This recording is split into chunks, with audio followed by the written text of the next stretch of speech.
지금 어느 때보다도 시원한 우리 얼음 냉수 한 그릇이 필요한 그런 이제 계절을 맞았기 때문에 오늘 말씀의 제목을 얼음 냉수 같은 사람이라, 이런 말씀의 제목을 통해서 오늘도 크게 도전받는 축복의 귀한 시간 되기를 바라는 겁니다.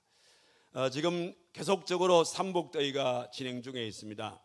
말복이 언제가 말복인가 제가 카렌더를 가지고 찾아보니까 다음 주 수요일이 말복이네요. 다음 주 수요일이 말복이고 이번 주 수요일은 입추입니다. 이제 여름이 지나가고 가을의 문턱에 들어서는 입추가 이번 주고 다음 주 수요일은 이제 말복이 되어집니다. 이제 이맘쯤 되어지면은 아마 걷는 이 더위가 어느 해보다도 가장 더웠던 한 해가 아니었나 생각이 되어지는데, 이런 뜨거운 이런 열기들도 계절의 변화에 따라서 한두 주간만 여러분들이 잘 버텨내면 지나갈 것 같습니다. 어젯밤에도 참 더웠죠. 좀 이제 우리가 보통 열대야 현상이 나타난다 그러면 보통 그래 30도 이하 한 8, 9도 되면 열대야 현상이다 이래 하는데, 금년 들어서 열대야라 이렇게 하게 되어지면 30도가 훌쩍 넘어버려요. 지나간 밤에도 보니까 31, 2도, 우리 집 같은 경우 31, 2도 정도 이렇게 온도가 나오더라고요. 그래서 아마 대부분 많은 분들이 지나간 밤에 좀 잠을 설치지 않았나 이렇게 생각이 되어집니다. 그래서 지금 뭐 어느 때보다도 계곡이 그립고 시원한 냉수 한 그릇이 그립고 또 바다로 한번 뛰어나가서 한번 해수욕도 해보고 싶고 하는 이런 계절을 맞는 우리들이 아닌가. 그래서 지금이야말로 어느 때보다도 얼음 냉수 같은 사람이 우리 주변에 있었으면 하는 이런 바람도 없지 않아 있음을 볼 수가 있습니다. 그런데 요즘 우리 사회를 보게 되어지면 정치적으로나 이 경제적으로 혹은 또 생활적으로 보게 되어지면 오히려 우리들을 열받게 하는 사람들이 많아요. 열받게 하는 사람들이 많고 열받을 수 있는 일들이 자꾸 이렇게 여기저기서 일어나고 있는 것을 보게 되어집니다. 하지만은 오늘 이 예배에 오신 여러분들은 나로 하여금 다른 사람에게 열받게 하시는 그런 분이 없기를 바랍니다. 여러분들은 다 모두 다 오늘 말씀의 제목처럼 한여름의 얼음 냉수 같은, 내가 열받은 사람이었지만은 내가 활천 제일 위에 아무개를 만나니 그 열기가 싹 사라지게 되어지고 아주 내 마음이 한여름에 얼음 냉수 한 그릇 먹은 것처럼 시원하더라, 이런 말을 들을 수 있는 여러분들이 꼭 되었으면 합니다. 그래서 우리 교회 안에도 보게 되어지면 말이나 혹은 행동이나 신앙생활을 통해서 얼음 냉수처럼 이렇게 시원함을 주는 또 그런 사람도 있는가 하면, 때로는 가끔 보게 되어지면 바닷물을 끓여 놓은 것처럼 굉장히 이 맛도 저 맛도 나지 않고 짠맛만 나게 되어지는, 그래서 우리 마음을 좀 찝찝하게 만드는 그런 분들도 없지 않아 있음을 보게 되어집니다. 그래서 오늘 저와 여러분들이 이런 생활 속에 있다 보니까 오늘 13절의 말씀 보니까 추수하는 날에 얼음 냉수같이 그 주인을 시원하게 하는 이런 사람이 되라, 오늘 그렇게 우리들에게 명하고 계시는 것을 볼 수가 있습니다. 그래서 오늘 이 예배에 오신 여러분들은 이 하나님 말씀 그대로 순종해서 하나님을 시원하게 해줄 수 있는 이 한여름의 얼음 냉수 같은 그런 믿음의 사람들이 꼭 되기를 바라는 겁니다. 자, 그렇다면 이 무더운 여름 날씨에 얼음 냉수 같은 그런 시원한 사람으로서 우리 하나님을 시원하게 드릴 수 있는 그런 사람이 되려면 우리가 어떤 믿음을 가지게 될 때에 이게 가능할까? 오늘 본문의 말씀 보니까 정확하게 너희가 이런 믿음을 갖고 살게 되어질 때에 나는 너로 하여금 나는 시원함을 내가 가질 수 있다라고 우리 하나님께서 말씀을 통해서 우리에게 말씀해 주셨습니다. 자, 그게 뭘까? 오늘 이 읽은 말씀을 통해서 특별히 8절의 말씀 보니까 얼음 냉수 같은 그런 사람으로 그런 자격과 요건을 갖출 수 있는 첫 번째의 말씀이 기록되고 있는데, 그 말씀 보니까 너는 서둘러 나가서 다투지 말라. 다투지 아니할 때에 오늘 저와 여러분들이 우리 주님을 시원하게 줄 수 있는 그런 사람이 되어진다는 사실입니다. 그런데 실상 오늘 우리 주변을 돌아보게 되어지면 이런저런 일들로서 별것 아닌 거 가지고 서로 얼굴을 붉히게 되어지는 이런 일들이 많이 있음을 볼 수가 있습니다. 그런데 우리가 아무리 화가 나고 아무리 열받는 일이 있다 하더라도 이것만큼은 여러분들이 조심해야 됩니다. 그게 바로 뭐냐면 두 가지인데, 첫 번째는 어떤 경우에도 하나님과 다투지 마시기를 바랍니다.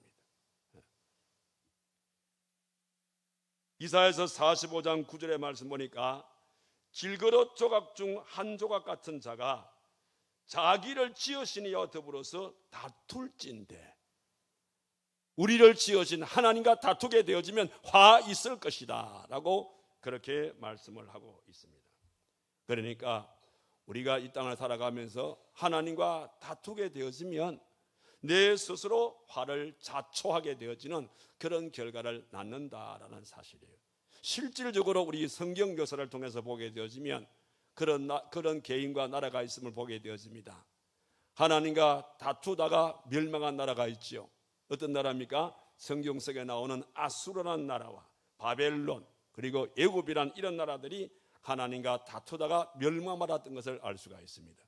또 일반적으로 역사적으로 보게 되어지면 독일의 나치라든지 일본의 군국주의라든지 그리고 공산국가들 역시 마찬가지로 이들이 하나님과 하나님을 대항하게 되어지는 그러한 일들을 통해서 멸망받게 되어지고 폐허가 되었던 것을 우리는 잘 알 수가 있습니다. 아무튼 오늘 저와 여러분들이 하나님을 시원하게 해줄 수 있는 그런 믿음의 사람으로 살려면 어떤 이유로든지 간에 하나님과 다투는 이런 일들을 해서는 안 된다는 것을 기억하시고, 하나님과 다투지 아니하고 하나님 말씀에 순종하고 살아갈 때에 바로 그의 삶이 하나님을 시원하게 해줄 수 있는 믿음의 삶인 것을 잊지 마시기를 바라고, 그리고 또 한 가지는 사랑과도 다투지를 마시라고 그렇게 말씀을 했습니다.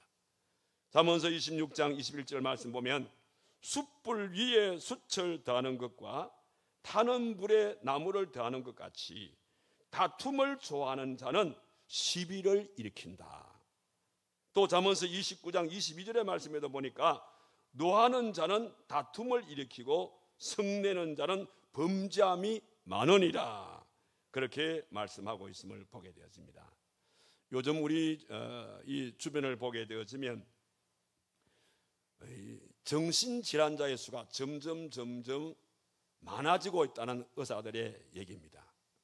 의사들의 말에 의하면 오늘 우리 이 사회 속에 10명 가운데서 보통 2명에서 3명꼴로 정신질환을 앓고 있는 사람들이랍니다. 정신병 가운데서도 가장 많이 이 정신질환을 앓는 병은 어떤 병이냐면 바로 기분장애자, 기분장애자랍니다. 요즘 사람들은 자기 기분대로 살아가는 사람이 많아요.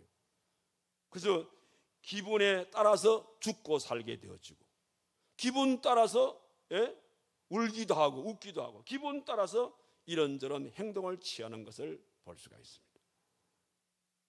요즘 길을 갈 때에도 참 조심을 많이 하셔야 돼요. 우리 운전하시는 분들은 운전을 배우고 난 다음에 귀에 못이 박히도록 듣는 얘기가 뭡니까? 나만 아무리 잘 운전 잘한다고 잘하는 게 아니다. 진짜 운전 잘하는 사람은 방어 운전하라, 이런 말을 하죠. 나는 가만히 있는데 난데없이 다른 차가 나를 내가 타고 있는 차를 이렇게 와서 추돌하는 이런 경우들이 많이 일어나지 않습니까? 그러니까 우리 운전하신 분들은 나만 운전 잘하는 것이 아니라 다른 사람이 어느 순간에 또 나를 이렇게 나에게 추돌 사고를 일으킬지 모르니까 그래 방어 운전을 잘해야 된다, 이런 얘기를 말해요. 근데 요즘은 이 방어라는 이 말이 운전에만 해당되는 것이 아니고 우리가 길을 걸을 때도 이제는 방어를 잘 하셔야 됩니다. 얼마 전에 보니까요, 어떤 사람이 이제 낮에 길을 걸어가는데 진짜로 일면식도 없는 사람이 자기 기분 나쁘다고 일본 그 검 있잖아요, 긴 검, 그걸 가지고 자기 일면식도 없는 사람 갖다가 내리치가지고 그래서 큰 상해를 입히는 일이 있었어요. 이거는 일본에서도 일어났어. 일본에서도 길을 가는데 아무 일면식도 없는 사람이 기분 나쁘다고 길 가는 사람에게 그냥 이 금을 그냥 내리 휘둘러 가지고 많은 상처를 입혔던 그런 일들이 일어났던 것을 보게 되었습니다. 여러분, 인생이란 삶이지 기분이 아닌 거예요. 우리 신앙은 하나의 생명이지 이게 기분이 아니라 이 말이에요. 그래서 우리가 교회 생활도 기분 따라서 여러분들이 생각하시면 안 돼요. 어떤 분들은 오늘 내가 기분 나빠 교회 안 갈 거야. 아주 자연스럽게 기분 나빠 교회 안 나가는데 또 안 나는 말이 나 보기 싫어 안 나갈 거야. 여러분, 신앙생활이라는 것이 기분 따라 움직이는 게 아니에요. 내가 기분 좋으면 내가 교회 나가고 내가 기분 나쁘면 내가 교회 안 나가는, 이게 신앙생활이 아니에요. 신앙생활은 하나의 생명 그 자체가 신앙생활이라는 것을 잊지 마시기를 바랍니다. 기분 때문에 싸우고 기분 때문에 다투게 되어지는 것, 이거 하나님께서 원치를 않습니다. 오늘 저와 여러분들이 오늘 이 주일날 이 예배를 통해서 하나님을 시원하게 드릴 수 있는 그런 믿음의 사람이 되기 원하면 우리가 주일날 우리 성도 간에 서로 이해하고 서로 협력하고 서로 사랑하고, 이해와 협력과 서로 사랑이 하나가 되어질 때에 그런 삶을 살게 되어지는 우리 성도들을 바라보시면서 오늘 내가 너를 만나니 내 마음이 참으로 시원하다라고 이렇게 우리 하나님께서 말씀하신다는 것을 기억하시고, 우리 그런 맥락에서 하나님과 사람들과 다투지 아니함으로써 협력과 서로 이해와 사랑하는 이런 아름다운 공동체를 만들어 감으로써, 그래서 우리 하나님을 하늘의 시원한 얼음 냉수 같은 믿음의 사람이 꼭 되기를 주님의 이름으로 축원합니다. 이게 첫 번째예요. 그 다음 두 번째는 뭐냐면 여기 11절의 말씀 봅시다. 여기 말씀 보니까 경우에 합당한 말은 아로 새긴 은쟁반의 금사관이라, 그렇게 말씀하고 있음을 보게 되어집니다. 그러니까 우리 하나님을 시원하게 들을 수 있는 믿음의 사람은 경우에 합당한 말을 하라, 그렇게 말씀하고 있음을 보게 되어집니다. 그러면 이것이 은쟁반의 금사과와 같다 그랬어요. 자, 여기에 은쟁반은 하나의 비유적인 얘기인데 이거는 뭐냐면 어떤 상황을 말하는 겁니다. 어떤 상황에서, 그리고 금사가 적절한 말을 하는 사람, 어떤 상황 속에서 적절한 말을 하는 그런 사람을 일컬어서 은쟁반의 금사가 같다, 그렇게 말씀하고 있음을 봅니다.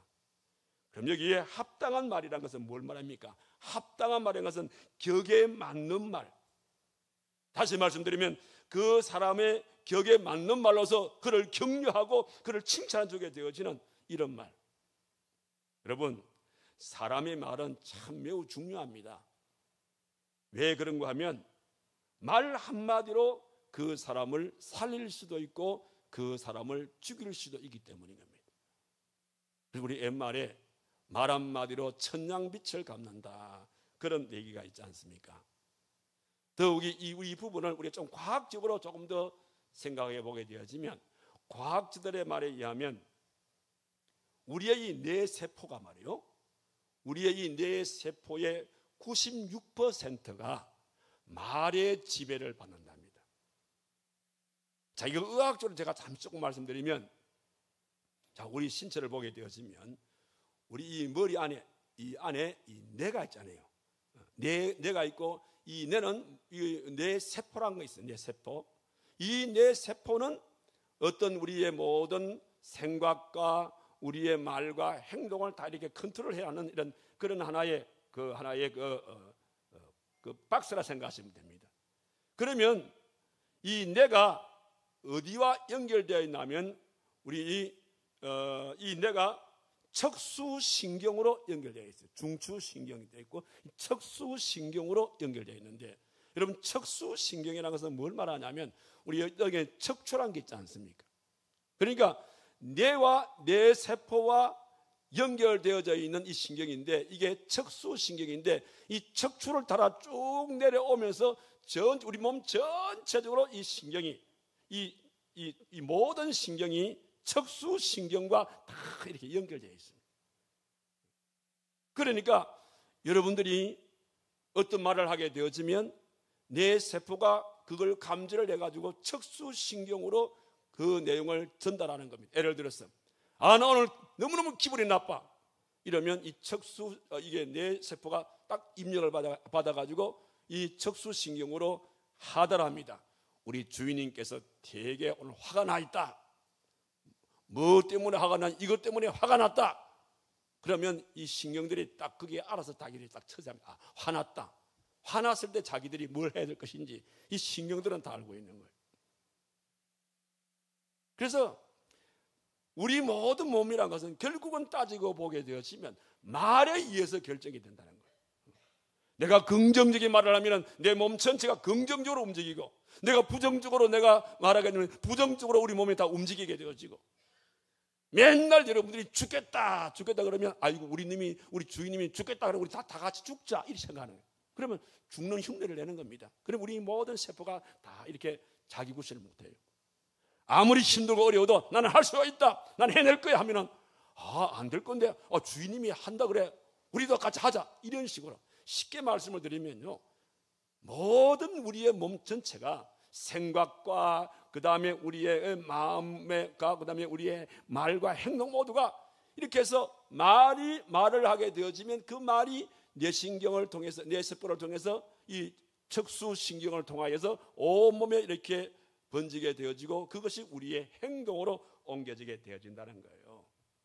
그래서 여러분 이 말은 참 중요합니다. 이런 연유에 성경은 잠언서 18장 20절에서 뭐라 그럽니까? 사람은 입에서 나오는 열매로 인해서 배가 부르게 되나니 곧 그의 입술에서 나는 것으로서 만족하게 되느니라. 제가 설명한 얘기가 이 얘기가 아닙니까? 그뿐입니까? 잠언서 18장 21절에는 또 이 말을 조금 더 덧붙여 말합니다. 죽고 사는 것이 혀의 힘에 달렸나니 혀를 쓰기 좋아하는 자는 혀의 열매를 먹으리라. 내가 긍정적인 혀를 많이 쓰게 되어지면 긍정적인 열매가 내 삶 속에 열리는 것이고, 내가 부정적인 이야기를 하게 되면 내 삶 속에 부정적인 열매를 맺느니라. 어쨌든지 너의 모든 삶의 열매는 네 입에서 나오는 말에 의해서 열매가 맺느니라. 이게 하나님 말씀의 가르침이거든요.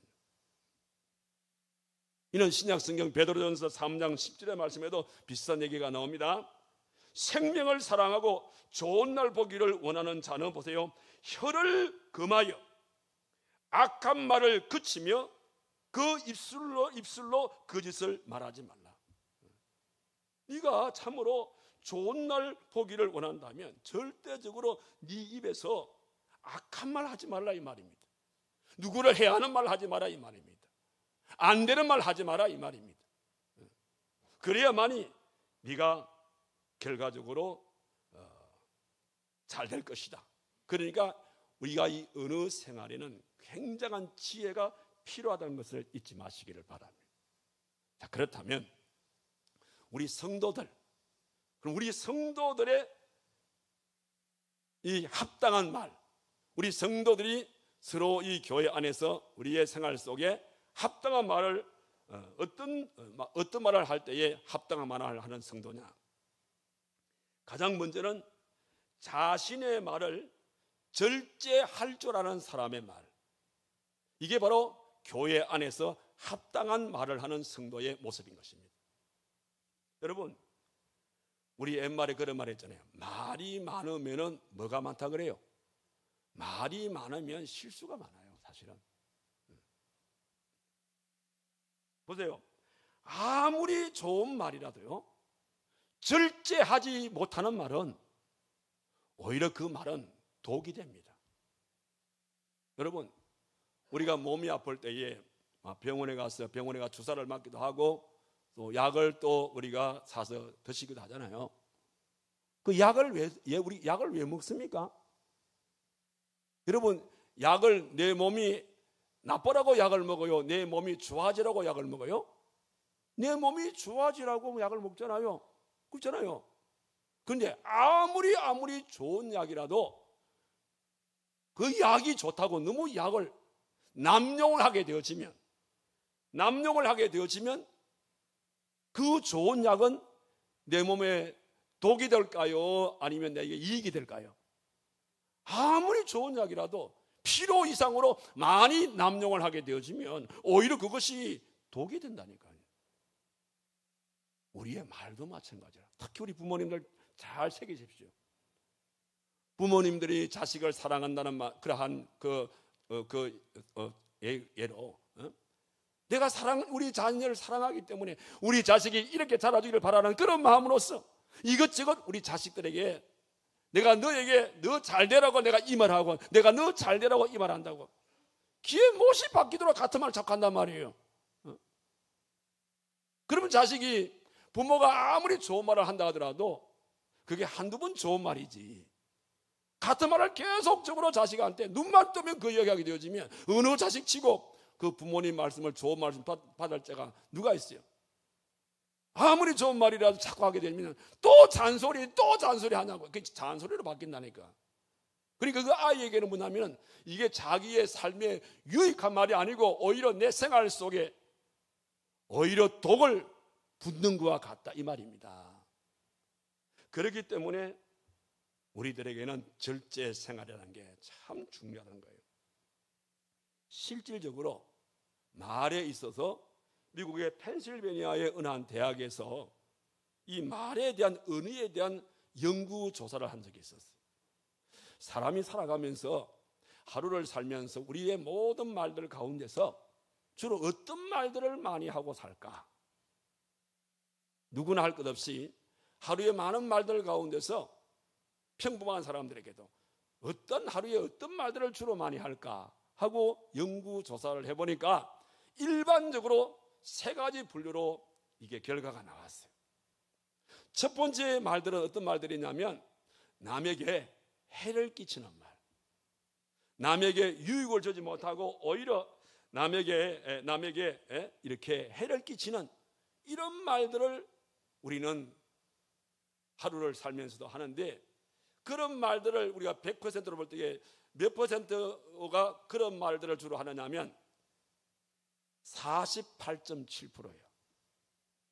의외로 우리의 하루의 말들 가운데서 내가 본의 아니게 남에게 해를 끼치는 말들, 전혀 도움이 안 되는 이런 말들을 나도 모르게 48.7% 정도의 사람들이 그 정도의 그런 얘기를 하고 살아가는 거예요. 그런가 하면 정말 상대에게 유익을 줄 수 있는 말, 힘을 줄 수 있는 이런 유익을 줄 수 있는 말은 전체 가운데서 25.5% 정도 나왔던 거예요. 그럼 나머지는 뭐냐면 아무런 의미 없는 말. 우리 아무런 의미 없는 이런 말을 다른 말로 뭐라 그래요? 헛소리 한다 그러죠. 헛소리 그만해. 이건 아무 의미 없는 말이라. 아무도 의미 없는 말들을 자꾸 내한테 얘기한단 말이에요. 그러면 좀 제발 헛소리 하지 마라. 이렇게 말하잖아요. 그런 말들이 우리의 하루의 말들 가운데서 무려 얼마나 나왔냐면 26.8%입니다. 그러면 이걸 다시 정리해보게 되면 실질적으로 상대에게 내가 하는 말들 가운데서 상대에게 진짜로 유익을 줄 수 있는 말은 25.5%밖에 안 돼. 나머지 75.5%는 쓸데없는 얘기, 그냥 헛소리 하는 겁니다. 아무런 유익이 없는 이런 말들이에요. 그러니까 우리의 하루의 말들 가운데서 불과 25.5%밖에 진정으로 말다운 말이 있기 때문에 우리가 하는 많은 말들 가운데서 절제라는 것이 얼마나 필요하다는 사실을 이런 연구 분석을 통해서도 우리는 충분히 알 수 있다는 사실입니다. 저는 여기 하나 더 덧붙이겠습니다. 상대에게 유익을 줄 수 있는 25.5%의 내가 말을 할 때도 그냥 하시면 안 돼요. 꼭 저는 상대에게 유익을 줄 수 있는 말을 할지라도 반드시 3개의 문을 통과하시고 난 다음에 말씀을 하셔야 그 말이 진짜 상대에게 이야기되는 겁니다. 그 3개의 문은 뭐냐? 내가 상대에게 하고자 하는 이 얘기가 참말인가 거짓말인가? 참말인가 거짓말인가의 그 첫 번째 관문을 여러분들이 넘어야 됩니다. 아무리 내가 하려는 이 말이라 하더라도 그 상대방에게 용기를 심어준다는 그런 명분으로서 거짓말하면 안 된다니까요. 여러분, 거짓말이란 것은요, 그 당시 들을 때는 달콤하게 들을지 모르겠지만 금방 뿌리 없는 나무와 같기 때문에 금방 들통나 버립니다.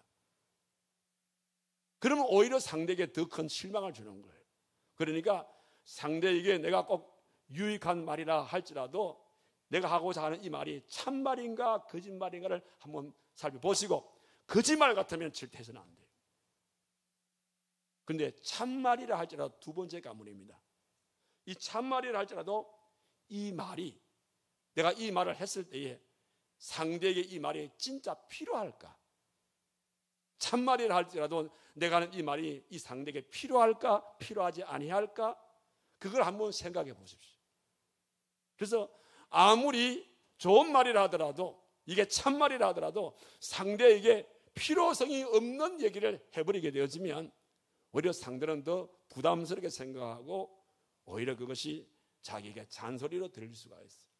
그래서 두 번째 넘어야 할 가문은 이게 필요한가 불필요한가를 생각하시고, 필요하다고 생각할 때에 하나는 뭐냐면 언제 말을 전달할 때에 어떤 방법으로 전달할 것인가, 방법을 아셔야 돼요.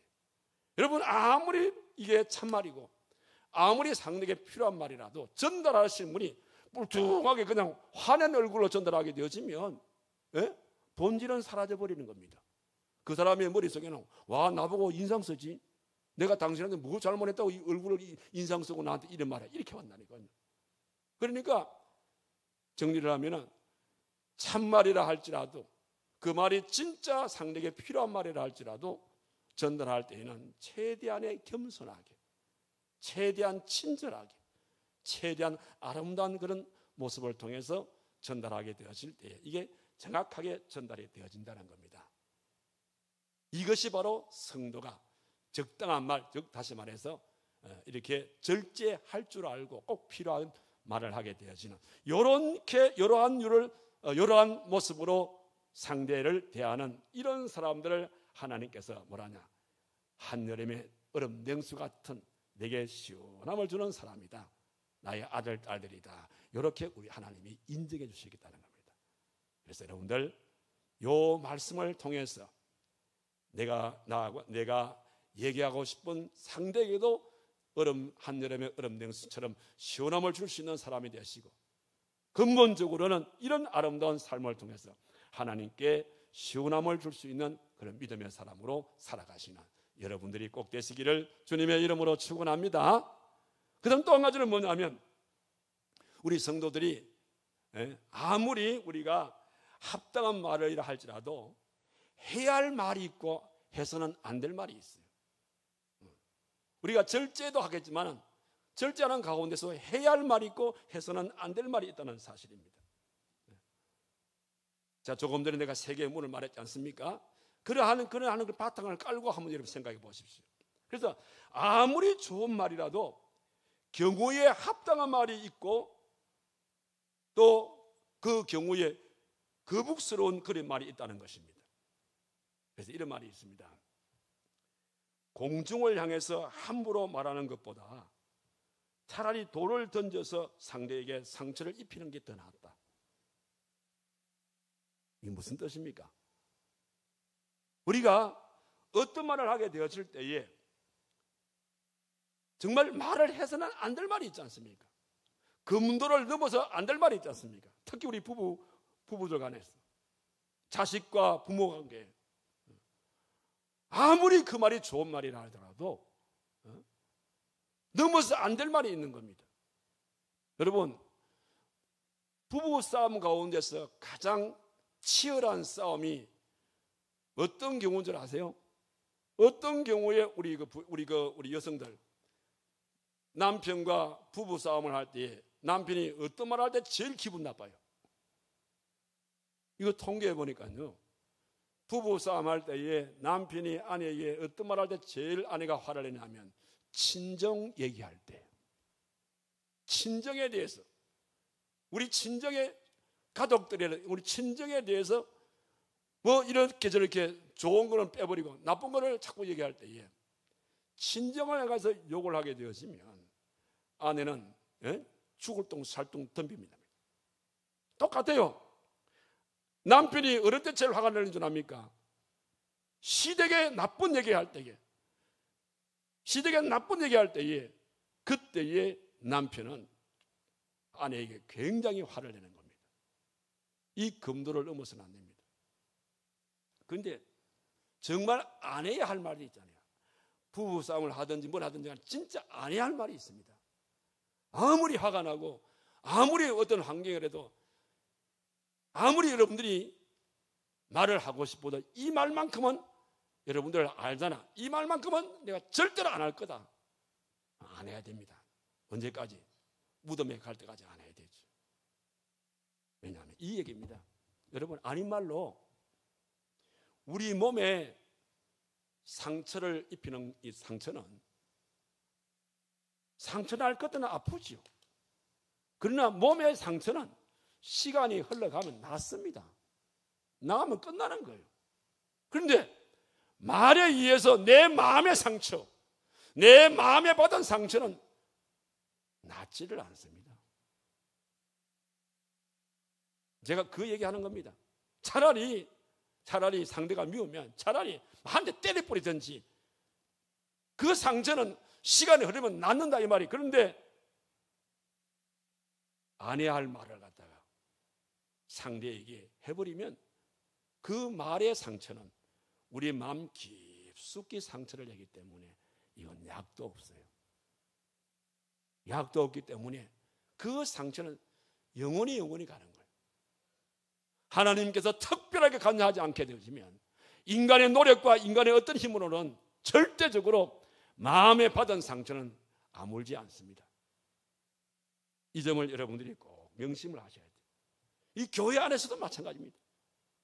교회 안에서도 보게 되면 다른 사람의 마음에 상처 입히는 말은 하지 마세요. 대부분 어떤 사람들이 상대의 마음에 상처를 입히냐면 평소에 허물없이 지나는 사람들이 있어요. 의외입니다. 이게 평소에 허물없이 지나는 이 사람 때문에 마음에 상처받는 일이 참으로 많습니다. 왜 그런 줄 아세요? 평소에 허물없이 지나다 보니까 할 말 안 할 말 다 해버리는 거예요. 왜? 내가 상대를 믿기 때문에 할 말 안 할 말 다 해버리는데, 사람의 인간관계란 것은 늘 지금처럼 좋은 건 아니잖아요. 언젠가는 인간관계는 또 깨질 수가 있어요. 그렇게 되어지면 그와 더불어 인간관계가 깨어지는 그 순간 상대로부터 할 말 안 할 말 내가 다 들었잖아.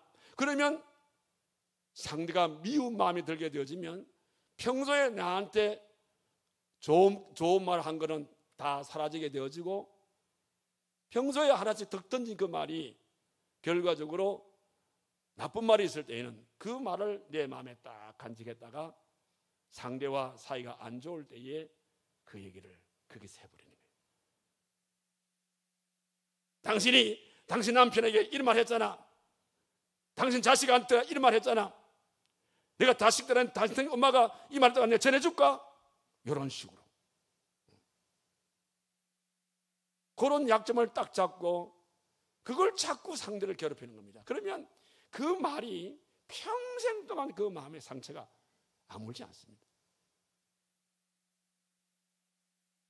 그래서 성경 에베소서 5장 4절의 말씀 보니까 누추함과 어리석은 말이나 희롱의 말이 마땅치 아니하니 오히려 돌이켜서 감사의 말을 하라, 그런 말씀을 하셨고, 특별히 미국의 정신의학자인 에릭 번이라는 사람이 한 말 가운데, 그 쓴 책 가운데 안녕하세요 이후의 말 한마디라는 책이 있어요.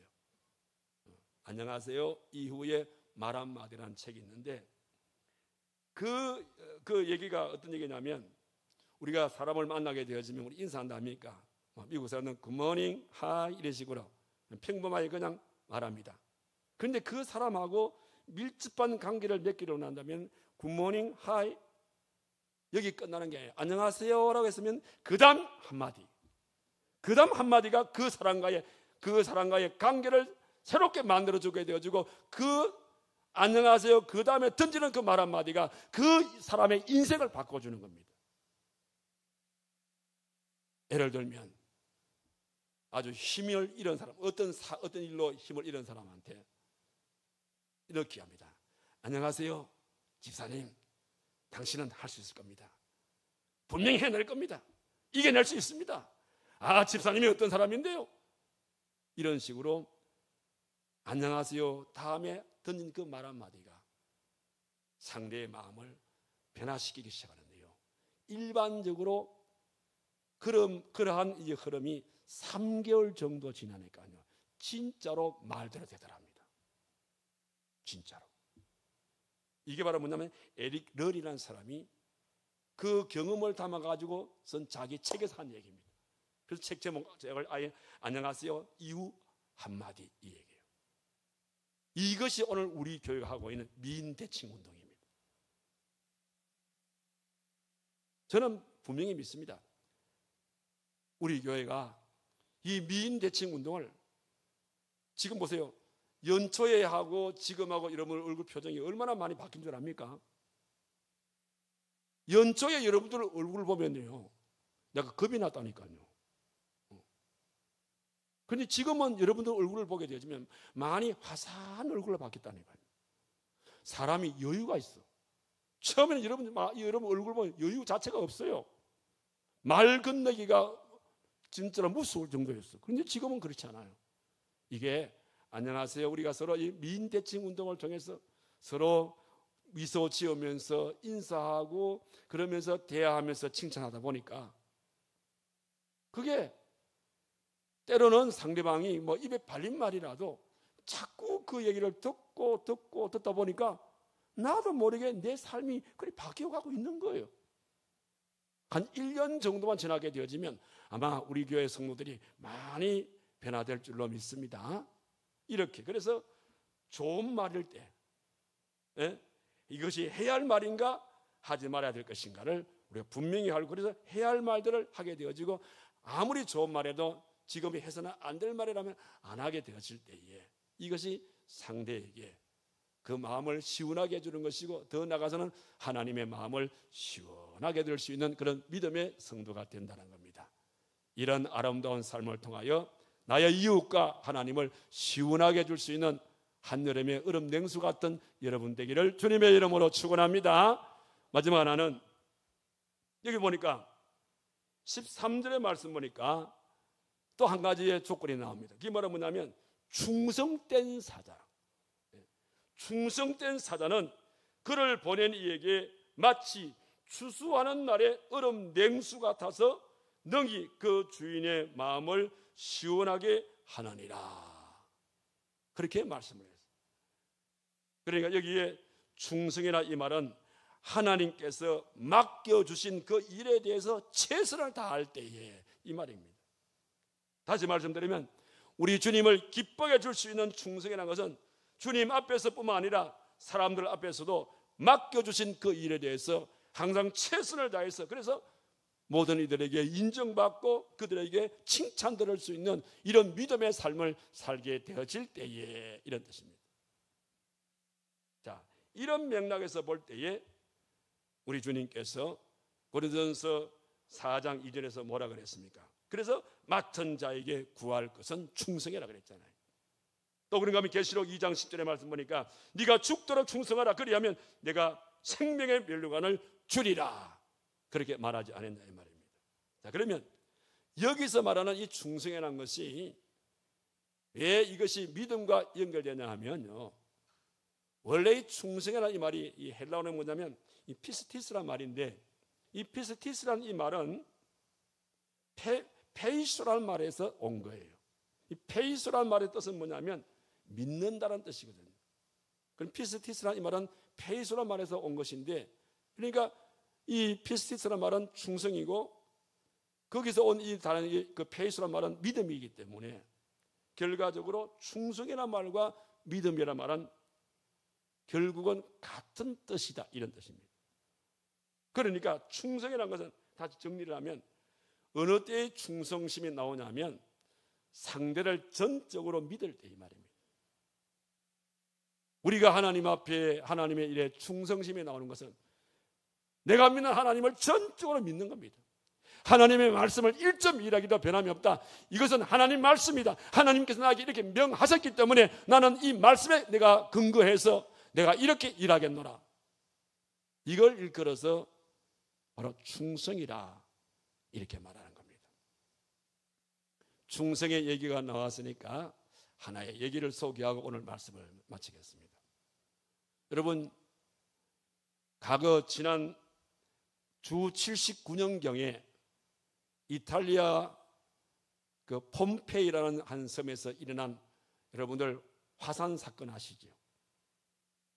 저 그림입니다. 주 79년경에 이탈리아 폼페이 수도에서 일어난 이제 그 화산의 그인데, 저때 이거 저기 있는 그 산이 베스비우 산이라는 곳인데, 이 베스비우 이 산에서 화산인데, 지금 그 화산 폭발한 저 높은 산이 베스비우 산이고, 그 베스비우 산 밑에 이렇게 포진되어 있는 그 도시가 폼페이 도시입니다. 이 폼페이 도시는 관광 도시입니다.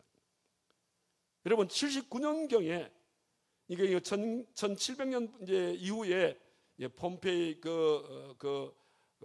화산으로 말미암아 완전히 이게 매몰되었던 그 도시를 이제 발굴하기 시작한 거예요. 1700년부터 지금도 계속 이어지고 있는데, 발굴을 하는 과정 속에 놀란 일이 있었어요. 79년경에 벌써 폼페이 이 지역은요, 그 지역은 벌써 도로가 포장이 되어 있고 상수도 시설이 되어 있어요. 상수도 시설이 되어 있고 극장이 만들어져 있고 그 다음에 카페가 만들어져 있었어요. 그리고 또 나가서 병원도 만들어져 있어요. 79년도에. 그 정도로 이 폼페이라는 이 도시는 아주 문화가 아주 뛰어난, 그래서 매년 이곳에 많은 관광객들이 모이는데, 화산이 이때 3번 폭발했는데, 그 폭발할 때에 거기에 모인 관광객들이 약 2만 명이 있었는데, 그러니까 2만 명 전체가 다 그냥 화산이 이렇게 용암으로 덮여가지고 다 죽어버렸어요. 그런데 발굴을 하면서 발굴하는 사람들에게 마음에 짙은 감동을 준 한 그런 이제 화석이 있었어요. 그 화석은 어떤 화석이냐면, 보초병이 창을 들고 그냥 선 자세로서 그대로 용암을 덮어서 가지고 이게 화석이 되어버린 겁니다. 자, 화산이 3번이나 폭발했지 않습니까? 그러니까 용암이 막 흘러내려올 때에 얼마든지 자기도 도망갈 수가 있어요. 도망갈 수 있음에도 불구하고 이 보초병은 자기의 임무가 이 성을 지키는 보초병이기 때문에 그 자리에 딱 부동자세로서 자세가 하나도 흐트리지 아니하고 그대로 용암을 덮어서 가지고 그대로 화석이 되었다는 겁니다. 진정한 충성은 뭐냐? 이게 바로 진정한 충성이에요. 환경이 바뀌고 어떤 여건이 바뀌기 때문에 상황 윤리에 따라서 움직이는 게 충성이 아니라, 어떤 환경이나 이것이 주인이 내린 명령이라면 누가 뭐라 하더라도 자기의 자리를 끝까지 사수할 수 있는, 이것이야말로 진정한 충성이라는 거예요. 그래서 영국 박물관에 이 사람의 그 모습을 그림을 그렸어요. 그리고 그 그림 밑에 제목이 뭐랍니까? 충성 적어요. 저로 상태로 그대로 화석이 되었다는 거예요. 오늘 하나님께서 우리들에게 이런 충성을 원하시는 거예요. 그래서 오늘 저와 여러분들이 하나님 앞에 내게 주어진 어떤 일을 할지라도 주님이 내게 맡긴 일이라면 누가 뭐라 한다 하더라도 나는 내 자리를 끝까지 지킬 수 있는 이런 자세의 삶을 살 때에 그런 자를 바라보시면서 하나님은 저들이야말로 내 마음을 시원하게 해주는 그런 자들이로구나, 이렇게 우리를 인정해 주신다라고 말씀을 했습니다. 그래서 지금은 계절적으로 어느 계절보다도 가장 더운 우리가 이 계절의 이 한 순간을 지나고 있습니다. 정말 우리가 밖에 나가면 시원한 얼음 냉수 한 그릇 쭉 드리고 싶은 그런 때인데, 우리가 육을 위해서도 시원한 냉수가 필요하겠지만 우리가 영적으로 특별히 우리 하나님을 시원하게 들을 수 있는 것은 절대적으로 하나님과 사람과 다투지 말자. 우리가 말을 할 때도 거기에 상황에 따라서 경우에 맞는 합당한 말을 통해서 절제할 줄 알고 해서 할 말, 안 해야 할 말 우리가 구분하고 하는 이런 과정을 통해서, 그리고 내게 주어진 일이라면 끝까지 그 자리를 이탈하지 않고 그 자리를 잘 지킬 수 있는 이 충성스러운 사람으로 살게 되어질 때에, 이것이 사람에게나 하나님을 시원하게 줄 수 있는 하나의 과정이라는 사실을 기억하시고, 오늘 이 예배 참석하신 우리 모든 이들은 이런 맥락에서 하나님을 시원하게 드릴 수 있는 한여름의 얼음 냉수 같은 여러분 되기를 주님의 이름으로 축원합니다. 기도하겠습니다. 거룩하신 살아계신 하나님 아버지, 계절적으로 어느 해보다도 어느 때보다도 한여름에 한 그릇의 시원한 얼음 냉수가 필요한 이런 계절을 지나고 있습니다. 우리가 몸을 위해서도 시원한 냉수가 필요하겠지만 우리 하나님 앞에 우리의 영혼을 위해서, 우리 하나님을 시원하게 드릴 수 있는 이러한 과정을 위해서 오늘 하나님께서 하나님과 우리의 이웃들을 시원하게 해줄 수 있는 한여름의 얼음 냉수 같은 삶의 모습을 말씀을 조명하여 저들에게 말씀해 주시니 너무나도 감사를 드립니다. 주신 말씀처럼 하나님과 다투지 아니하고 사람들과 다투지 아니하고 또 경우에 따라서 우리가 적당한 말을 할 수 있는 그런 믿음을 갖게 하시고, 내게 주어진 일이라면 끝까지 자리를 사수하며 충성할 수 있는 이런 아름다운 삶을 통하여 우리의 이웃들을 또 나가서 우리 하나님을 시원하게 한여름의 얼음 냉수처럼 시원하게 하나님에게 또 이 아름다운 마음을 드리며 살아갈 수 있는 우리 모두의 삶이 되도록 하나님이 거기에 축복하여 주시옵소서. 예수님의 이름으로 기도하옵나이다. 아멘.